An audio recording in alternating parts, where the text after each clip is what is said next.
Minha gente, essa foi a minha véspera de São João. Deu trabalho para a fogueira pegar. Na verdade, eu fiz a fogueira em cima da hora, porque na véspera de São João choveu muito.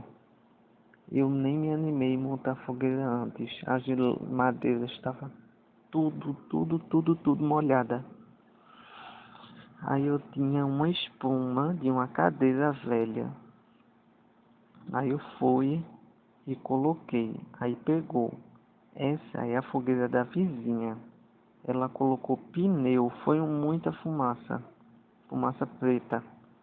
E essa minha fogueira no instante pegou, mesmo com as lenhas molhadas, porque eu coloquei uma espuma que estava bem seca, uma espuma de cadeira. Aí choveu, apagou, depois acendeu de novo.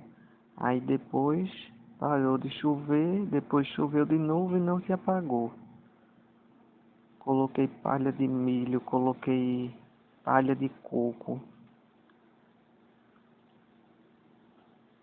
E ainda bem que pegou. Ano passado eu consegui fazer de Santo Antônio, São João, São Pedro e São Paulo. Mas foi porque eu tinha muita madeira, né? Que na verdade tinha lá no sítio da minha avó.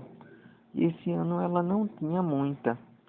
Então, acho que ela tinha, eu fiz na véspera de São João. E queimou tudinho. No outro dia não tinha mais nada, só tinha uns cotoquinhos.